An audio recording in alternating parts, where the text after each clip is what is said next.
When we picture medieval battles, we often think about clashing swords, shining armor, and the roar of soldiers charging into the fight.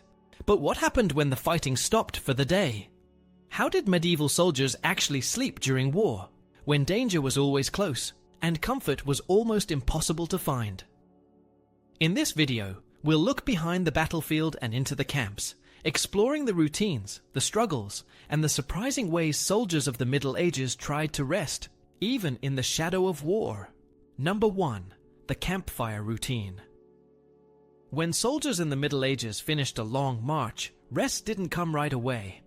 They had to think first about survival, and that meant setting up camp. Fires were always the heart of that camp. They didn't usually build one massive bonfire like you see in movies. Instead, smaller fires were spread across the area so men could warm themselves, cook food, and feel safer without attracting too much attention. Those fires also worked as a line of defense, since wild animals tended to stay away from flames. Sleeping arrangements were very basic.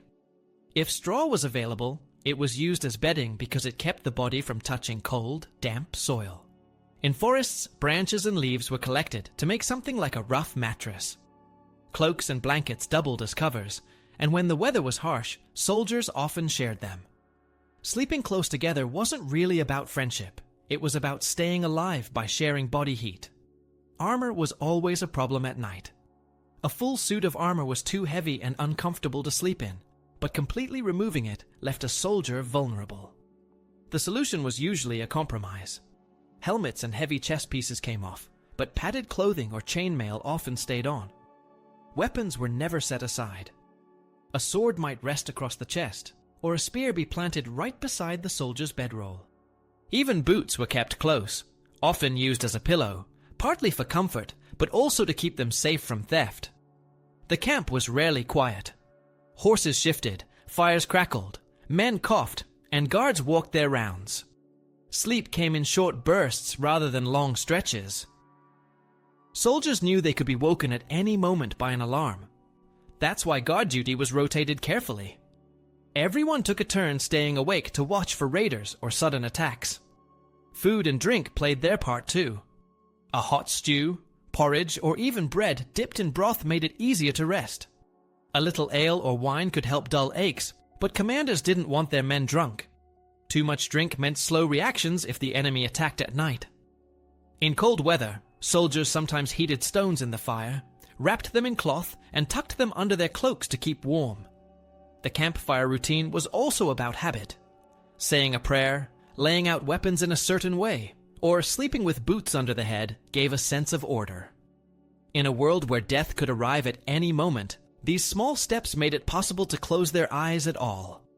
Sleep wasn't comfortable, but it was just enough to keep them moving and fighting the next day. Number 2. Sleeping under armor.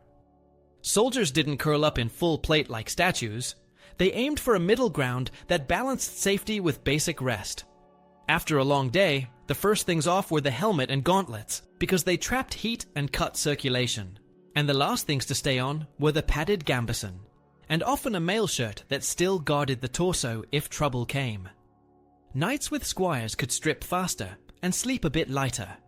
Squires watched the gear, kept a small brazier going, and were ready to buckle straps in the dark if an alarm horn sounded. Common infantry had no such help, so they slept half-dressed with weapons placed for muscle memory grabs. A sword laid across the chest with the hilt at the strong hand, a spear planted as a reach marker, a shield leaned where it could be grabbed in one motion. This ready state wasn't just habit. Military rules from the period expected men to sleep clothed and alert, especially in campaigning orders that treated every night like a possible fight. Sleeping in full harness, by contrast, made little sense unless a raid was expected that very hour.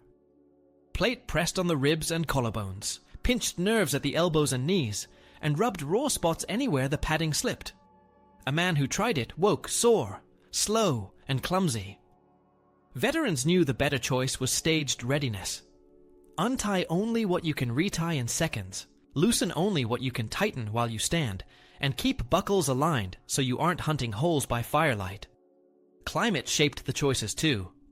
In cold, a gambeson and even light mail added warmth and stayed on. In heat, men peeled down to the quilted layer to avoid rashes and heat exhaustion, leaving heavier pieces stacked in a fixed order for fast arming. Night security also changed behavior. On crusade, or near an enemy camp, mounted pickets circled outside the lines, while foot sentries turned the hour. Inside the ring, men slept in short cycles between watch turns, which made deep sleep rare and reinforced the habit of keeping armor close, but not crushing the body under it. High-status tents improved comfort canvas against wind, a rug over ground, sometimes a straw tick. But even there, the rhythm stayed the same. Light off the face, straps laid out, boots positioned so they could be jammed on without hunting for them. Maintenance mattered because damp metal ruined mornings. After evening chow, someone dried sweat from plates, aired the gambeson, and covered metal with cloth, or a surcoat to keep dew off. That bit of care meant less rust to clean and fewer stiff joints at dawn. Discipline finished the routine. Men settled gear the same way every night so their hands could find buckles in the dark, and commanders enforced quiet hours and lamp rules so the camp stayed organized without blinding glare. The result wasn't comfort, it was predictability. Sleep in layers you can move in, keep steel within one reach, trust the watch, and be able to stand in fighting order before the embers brighten. Number 3. Life in the siege camp. A siege camp felt less like a quick stop and more like a rough town that moved in slow motion, so the day always started with the same checklist. Secure water, mark the lines, and sort the waste. Engineers picked ground a little higher than the fields to stay drier, then laid out streets between tent rows so carts and stretcher teams could pass in the dark. Latrines went downwind and downhill, dug deep and shifted as pits filled, with earth or lime thrown over to keep flies away, and the smell from blowing back through the tents. Fires were kept small and spread out to reduce smoke and keep sparks from catching canvas, and a few were reserved for baking and boiling to cut the risk of stomach illness. Soldiers learned that bad air and dirty hands could ruin a garrison faster than arrows, so water was boiled for gruel, cups were rinsed before the next man used them, and bedding was aired when the sun was out. Tents showed rank as clearly as banners. Officers and wealthy men slept in pavilions with rugs and a straw tick. Most infantry shared smaller ridge tents or built huts from hurdles, turf, and scrapboards when a siege dragged on. Inside, gear had a fixed place so a man could grab boots, belt, and blade by touch if a horn sounded, and a shield often doubled as a windbreak at the tent door. Work never stopped because siege lines had to grow every day. Crews cut fascines, hauled timber, and stacked gabions, while sappers dug zigzag trenches toward the walls under cover of mantlets and shields. Others repaired stone throwers, fetched bolts for crossbows, and patched ropes on cranes. Watchbills rotated men by name and hour, mixing veterans with newer hands so no post was left thin, and mounted pickets circled the perimeter to catch any sally before it reached the engines. Nights were the most dangerous hours. Defenders liked to rush out at midnight to burn works or snatch prisoners, so the camp enforced quiet, banked coals, and banned bright lanterns on the forward side. Alarms traveled fast.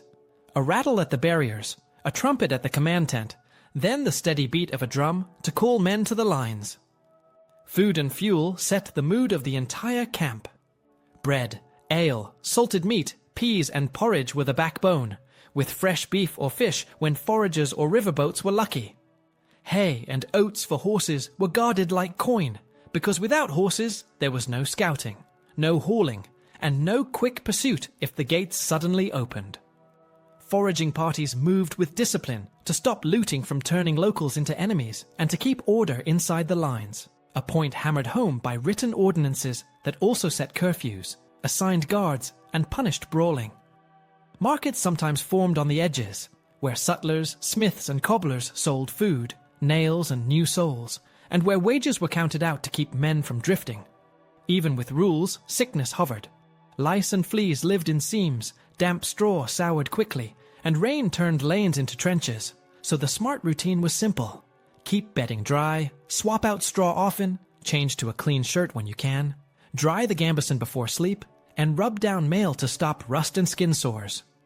Morale came from rhythm more than speeches. A short prayer, a checked buckle, a hot cup before lights out, and a clear turn on the watch let tired bodies switch off. And because a siege could last months, leaders tried to give predictability where comfort was impossible. The same meal hours, the same patrol paths, the same signal calls, and the same layout from day to day. That predictability kept a camp from fraying, helped men sleep in short, solid stretches, and made the line stand up again when the horns called before dawn. Number 4. The soldier's mind at night. When darkness falls in a medieval war camp, the body may rest, but the mind stays alert. Men lie awake long after the fire dims, staring at shadows, listening to distant clinks or rustles. Thoughts of home, battles past, or wounds yet to heal stir anxieties. The fear of surprise attacks makes deep, uninterrupted sleep rare. Patrols call to each other across the lines, orders echo, and the occasional trumpet or horn blast throws everyone awake. In such a tense environment, dozing becomes an art more than a necessity. Soldiers learn to rest lightly, one eye semi-open, one hand near their weapon.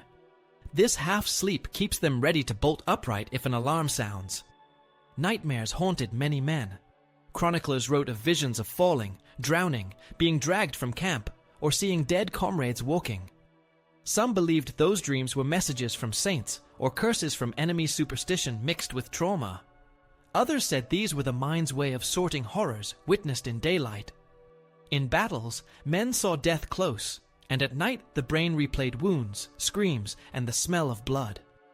These images surfaced when defenses were down. Silence did not last. Often a distant shout, a sentry's whistle, or clatter from gear being drawn jolts men awake. The body's stress response takes over. Heart pounds, breath quickens, muscles tense. Some men sat up to listen before dropping back to rest. Over weeks or months of campaigning, this state of hypervigilance wears thin. Fatigue piles on. Judgment slows, reflexes dull, and moods darken. Modern historians liken this to battle fatigue or early forms of PTSD. Even though medieval people had no word for it, descriptions align. Trembling, nightmares, inability to focus, dread of sleep. Comradeship offered relief. Sharing stories, singing soft songs, or joking in whispers subdued tension. The sound of another man breathing close, the weight of a shared cloak, the touch of a hand passing water, all grounded soldiers in the real world rather than in terror. Officers often encourage such small rituals before sleep to steady nerves and foster trust. Religion also played a role. Prayers, crosses, relics, or simple phrases spoken before close eyes gave men hope of protection beyond steel. Many slept clutching small icons or touching amulets. That act, however small, gave psychological comfort. The mind adapted over time. New recruits shifted the hardest. Veterans learned to block out fears, to compartmentalize traumatic memories until daylight. They formed routines, checks of weapon straps before sleep, lighting embers to a low glow, setting guard rotations in staggered rhythm. These patterns coaxed the brain toward a fragile rest. Still, some nights the mind refused to switch off. Soldiers counted stakes, traced cracks in tents, or stared at stars until the first watchman whispered it was dawn. The mind of a medieval soldier at night was never free. It balanced memory, fear, and vigilance, always waiting for the signal to rise again.